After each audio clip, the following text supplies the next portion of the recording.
A long time ago, in Gambia, Serekunda. Yes, so we're going to Gambia today, my paddies.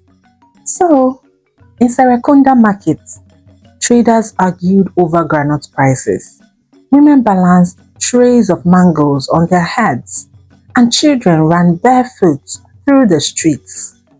But in the middle of this everyday noise was a man named Kemo.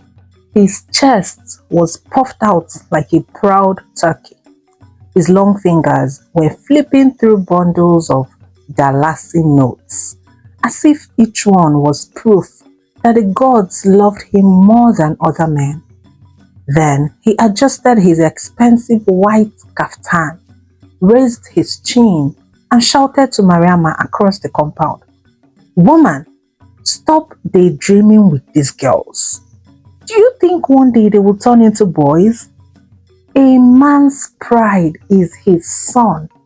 Look at me.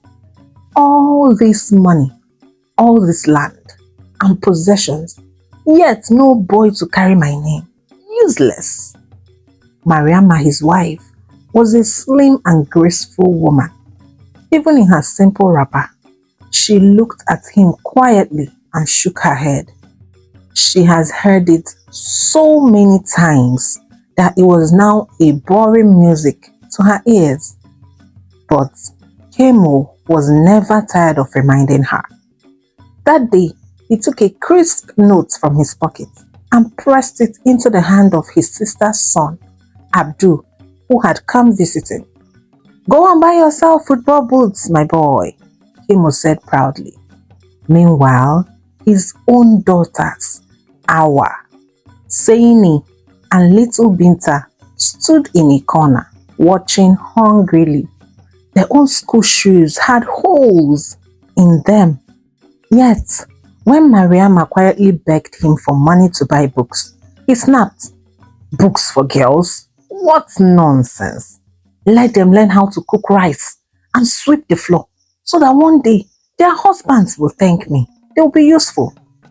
Saini, the middle child, muttered under her breath, "Husband will thank me, but in the meantime, we will remain hungry, eh?" Binta giggled, while Awa pinched her arm to be quiet. But yeah, that was Kemo's way. He did not mind spending his money on kids that were not his, as far as they were male children. One day, he bought a fancy hat for his cousin, posing around like a chief at Independence Square. Another day, he paid school fees for a neighbor's son, boasting that he was investing in the future of men. But when his own daughters cried for crayons or pens, he hissed, "Oh my God. But wait though, is this all you can give me, Mariama? A string of useless girls?" The insults were always sharp, like knives, thrown at their mother from morning till night. Sometimes he threatened, "Listen well, Mariama. If you do not give me a son, I swear I will marry again. I will marry 10 wives until I find that one woman that can produce a real heir. Do you hear me?" His daughters were young, oh, yes, but they were not too young to feel the weight of those words. For many nights, they lay down beside their mother on a mat, asking her questions with trembling voices. "Mama, is he truly our father?" Awa once asked, with her big eyes shining in the dark. "Yes, my child." "Then why does Daddy hate us?" Saini asked, sounding really hurt. Mariama wiped her tears and pulled them close. "Because sometimes a man can be blind even though he has 2 eyes. But my daughters, you will show him that a girl child is everything." In the compound, everyone was whispering. Some pitied Mariama's endurance and tolerance. Others shook their heads, saying, "This man would disgrace himself chasing sons." But in all, Kemo only grew louder. One hot evening, as the call to prayer echoed from the mosque. Kemo stood in his balcony and said with all finality, "I am taking a second wife. Yes, since this one has failed me, but I am very certain the next woman I will bring into my home, she will give me the son my house deserves." Mariama stood still, watching him. The truth is, this was not the first time Kemo threatened her with a second wife. But she felt it in her bones that this time around, he would actually do it. Her heart was heavy. I mean, she had been a dutiful wife all her years, waking before dawn, cooking his meals, ironing his flowing kaftans. Yet, because her womb only brought forth girls, she was now disregarded and called useless. But Mariama was a woman of prayer. She refused to let her knees rest. In those days, she would go from one mosque to another in Serekunda. She would join any gathering where the imam said, "Bring your requests before Allah." She would lift her arms and wail, "Ya Allah, remember me. Give me a son. Let my husband's mouth close and let me have peace of mind in my home." The other women would whisper, "Amen," though some shook their heads sadly, because everyone in the town knew Kemo's mouth would never close. Eventually, Kemo married his so-called second wife. At night, when he returned late from his business and does not find Mariama at home, he sometimes locked the gate and left her outside. Cruel Kemo would stretch himself on the bed, snoring like a satisfied bull, while his wife stayed outside, pleading to be allowed into her own home. More than once, the rain came without warning and beat her from head to toe, drenching her wrapper as she sat curled up like a child, crying in agony. Neighbors watched through half-closed windows, sighing. Some women whispered, "If it were me, I would break that gate with my head." Others said, "Maybe rain is washing her sins away. Oh, maybe God will answer faster after the cleansing." Her daughters often waited, feeling very worried and peeping through the window, whispering, "Mama is outside again." Oh. And when they begged their father to open the gate, he would shout, "My friend, go and sleep. If you disturb me again, I will throw all of you outside so you can rot." This left them really, really sad, and they would cry throughout the night. Meanwhile, Kemo believed his salvation was near. The new wife had come into the house with fresh and new laughter. Her youthfulness was ripe like mango. The compound gossiped though, some pitied Mariama, while Kemo walked with renewed pride, boasting to everyone who cared to listen, "My wife is pregnant though. Glory to Allah. This time, the house of Kemo will see a real heir." So suspense started rising in the compound. Neighbors waited to see what the new wife would deliver. Mariama prayed even harder. One night, as she lay with her daughters in the room, Saini asked, "Mama, what if God does not answer?" Mariama kissed her forehead and answered, "My child, God always answers, but his answers are not always what men expect." So, fast forward months later, the cry of babies filled the air. People gathered to hear the news. Kemo's chest was already puffed up as usual. He wore his best kaftan, which was already ironed and was as sharp as razor blade. His smile was as wide as the river Gambia. But when the midwife emerged, she raised 2 tiny bundles, and behold, they were 2 soft-faced girls. The neighbors almost collapsed with laughter, hiding their mouths behind their wrappers. "2 double blessing," one shouted. Truly, God has a sense of humor. Kemo's smile died down instantly and turned to frown. He stormed into the hospital room, saw the twins and shouted, "Another disgrace? Double disgrace! Hey!" He refused to touch them all. He refused to pay even his wife's hospital levy, saying that the marriage had been instantly dissolved. That evening, he sat outside, sulking like a beaten goat, the type we call Gambia, while neighbors whispered in the corners. They nicknamed Kemo and mocked his pride. The younger wife that was once paraded like a trophy became a shadow in her own room. Kemo stopped looking at her and stopped answering her greetings. At last, with shame, she packed her things and left quietly with her kids back to her family. Good riddance, Kemo muttered, spitting. Even twin girls cannot buy me respect. So go. But Mariama stayed, carrying her girls with dignity and patience. Even though the insults she received on a daily basis filled the air like mosquitoes.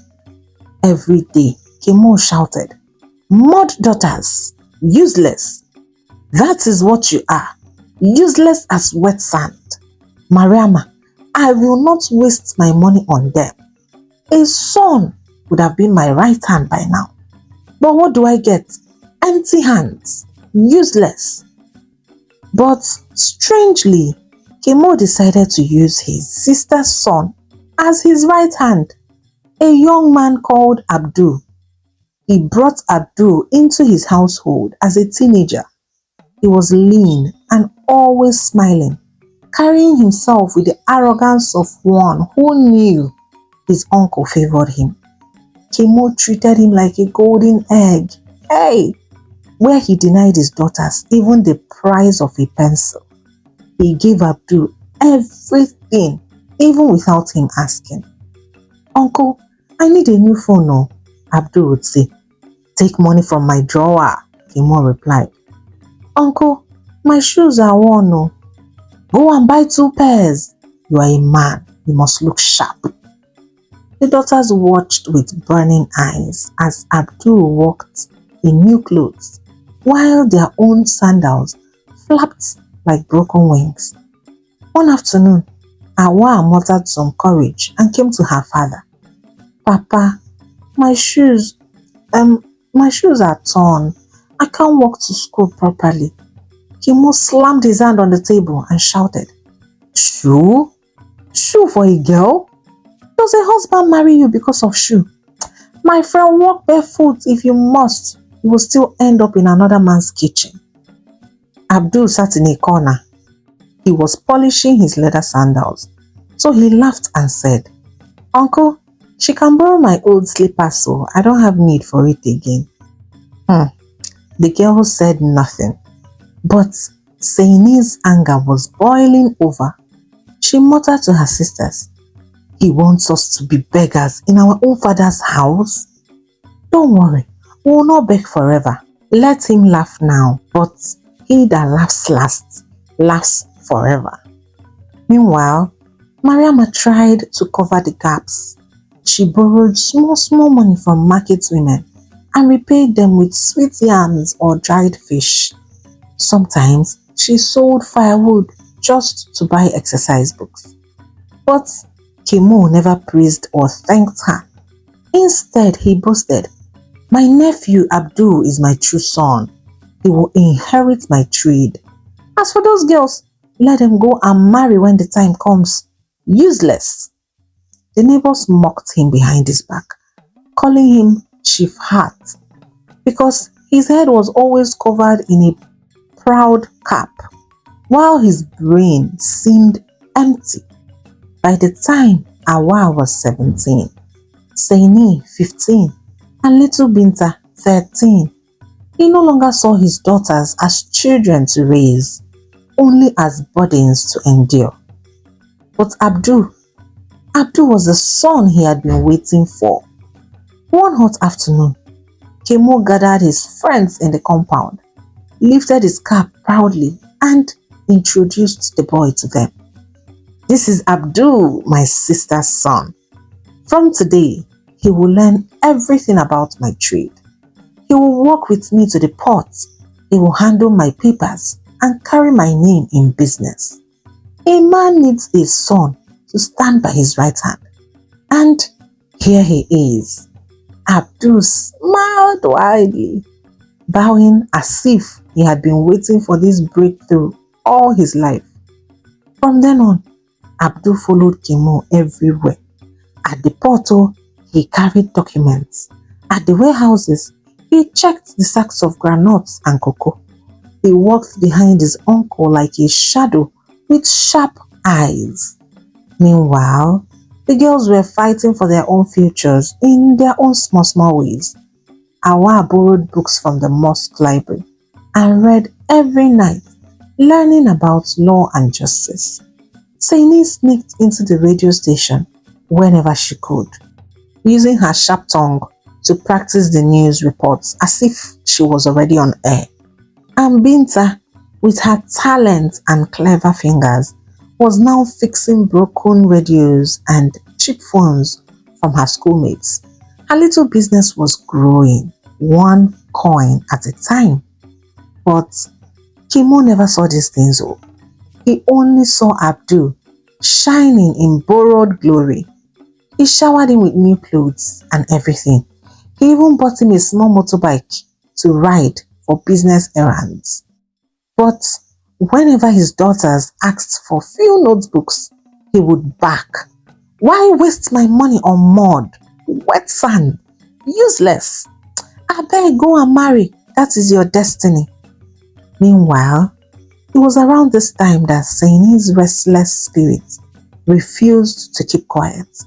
She had overheard Abdu whispering to men at the port, laughing and shining his brown teeth. And even though she did not fully understand it, she sensed fraud and danger. So, at the radio station one evening, she brought it up to the manager and she was given the opportunity to read the commentary by herself. So she read, "Too many merchants are losing money at our ports. Shipping agents do a lot of fraudulent things. They twist papers, change routes, and somehow the rich become poor overnight. We must open our eyes and possibly investigate this." Her words flew like birds across the whole of Serekunda. By morning, everyone carried the story. Fishermen repeated it, and neighbors said, "Didn't that sound like Kemo's daughter?" And when the news reached Kemo, he was so angry. He stormed into the house, shouting, "You useless girl! So you want to disgrace me in front of the whole city? Who gave you that information? I will throw you out this night. What nonsense!" Mariama tried to shield her daughter. "She never called your name, Kemo. Name or no name, who else would they think of?" Then he turned to all the three girls and warned carefully, "If I hear your voice outside again, you and your mother will leave this house. Only Abdu is my heir. Only Abdu will stand by me." "Rubbish." Awa then muttered, "Papa, truth has no address. If he pinches you, maybe it was meant for you." The neighbors listened from the corridor and laughed. One said under her breath, "Even Chief Hart's daughter knows that his head is empty." But Kemo ignored all of them.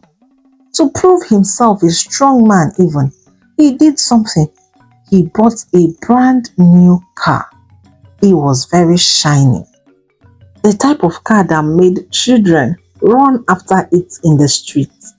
He called the compound to see. "Look," he boasted, "this is what a man achieves when he has a true son at his side. Abdu, may Allah bless you." That evening, he threw a small party. Drummers beating, everyone was celebrating. Then, Kemo raised a calabash of palm wine high. "To the future of my house, to Abdu, my right hand." May the name of Kemo never fall. But, my paddies, that very night, the cracks began to open. A messenger arrived carrying some papers and sweating, and he delivered his message with a shaky tone. The bank had frozen part of Kemo's accounts. Shipments were missing. His largest partner had withdrawn. And the worst of it all was that Abdu was nowhere to be found. He had vanished. His motorbike was gone. The papers were gone. The golden boy was gone. Ha! Ha! Kemo sat on the bare floor in front of his shiny new car.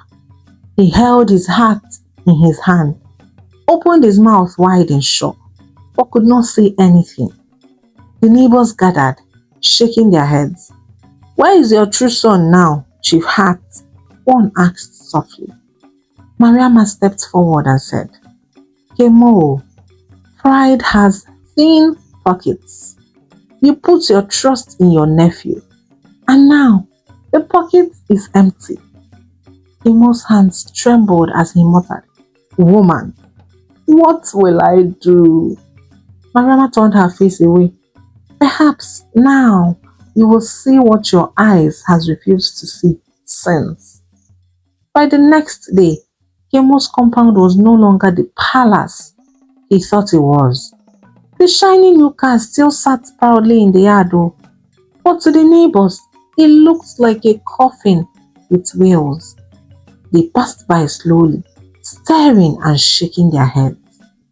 Meanwhile, inside his house, Kemo sat on the ground with a bloodshot eyes and kept muttering, "Abdu, Abdu," as if the boy would suddenly appear.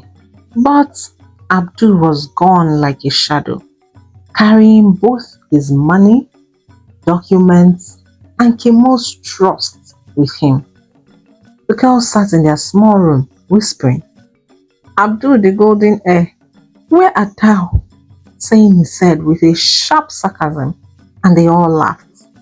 So, for the next few days, Kemo tried to fight the disaster.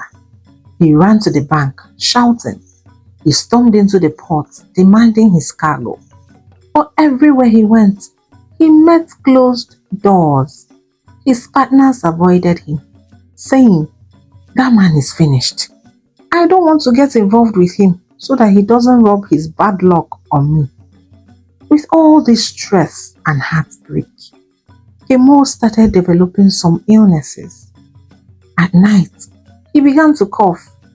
His legs that were once proud as pillars now trembled when he tried to walk.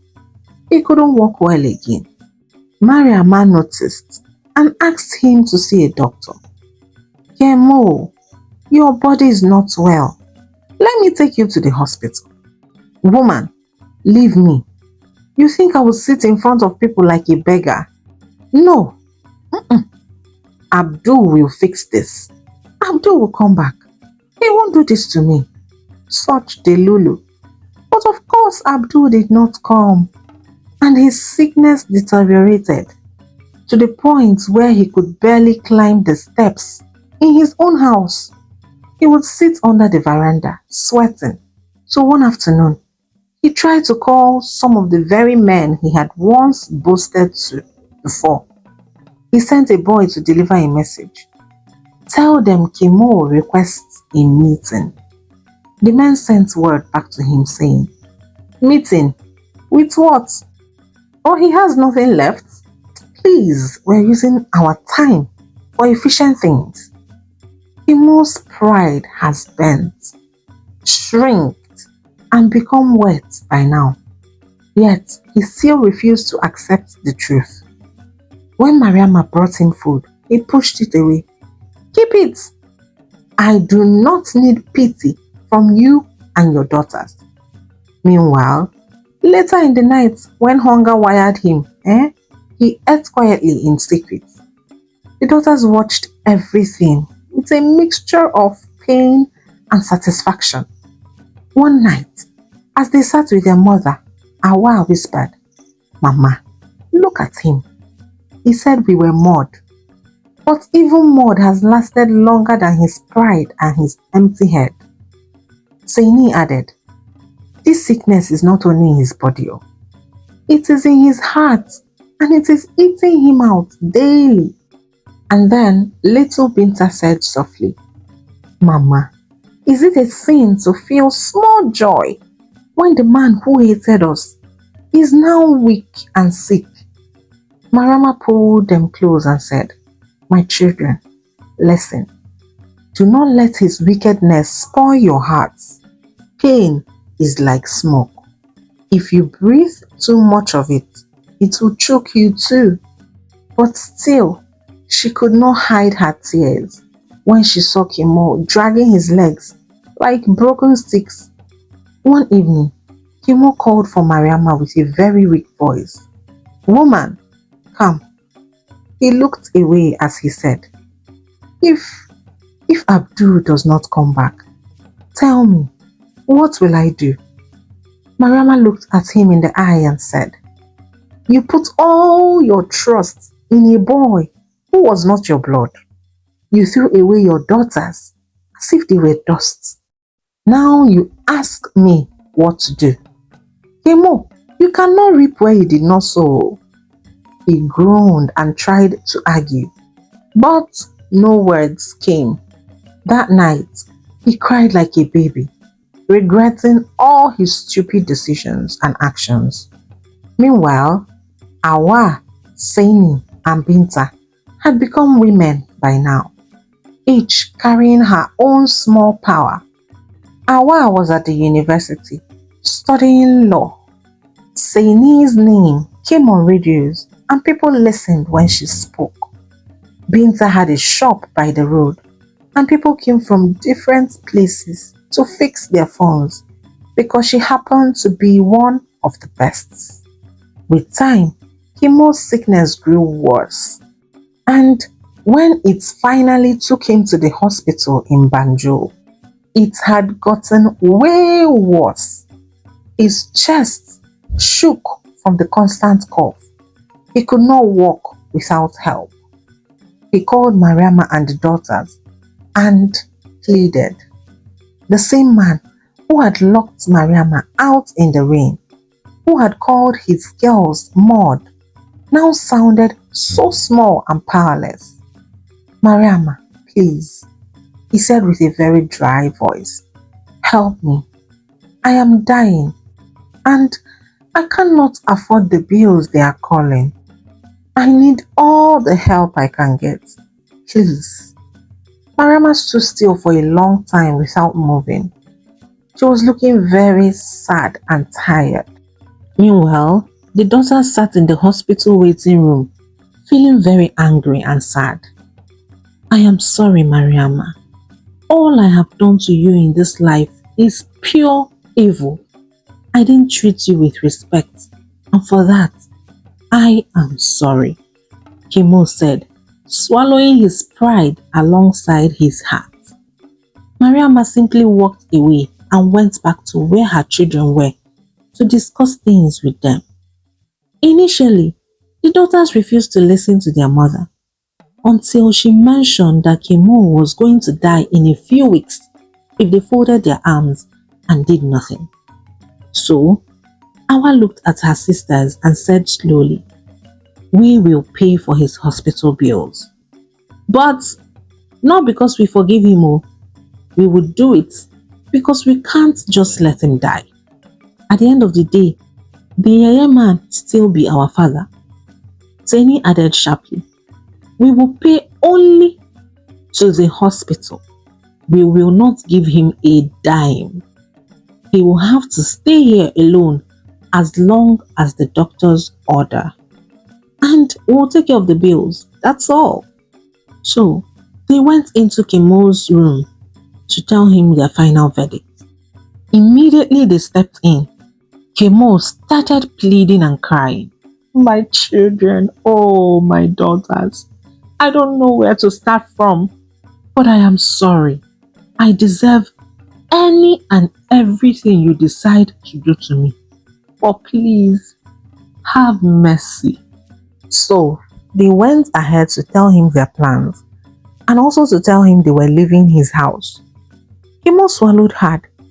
Leave? Leave where? Awa replied calmly. You will stay in the house you built, but we are done staying there with you. We're going to move out, and our mother will come with us. We'll rent a new house and we'll start afresh. You told us we were mud, so mud must not live in the same roof as the man who called it mud. Our words were plain, but they hit hard.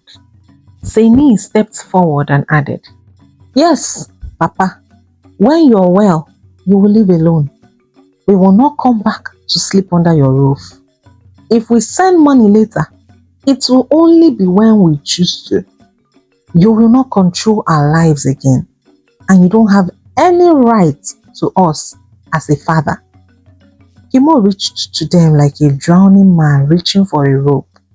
He cried and begged, pleading that he would die if they left him alone.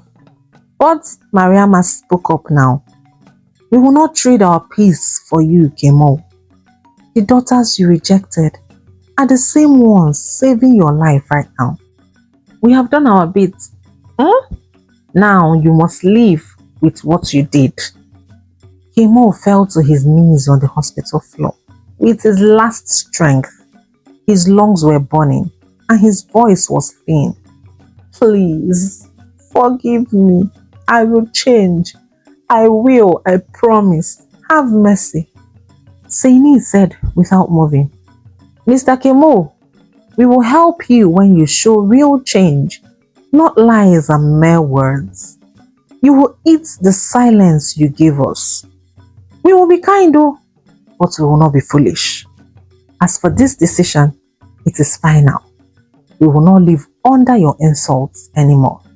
So, they arranged the hospital payments directly with the accountant and made payments. After that, they went to the compound with Mariam and packed the few things that they owned.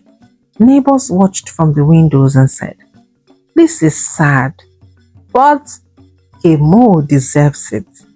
That evening, the daughters moved out. They rented a small house that was not very far away. A clean place with a little yard for Mariama to plant tomatoes.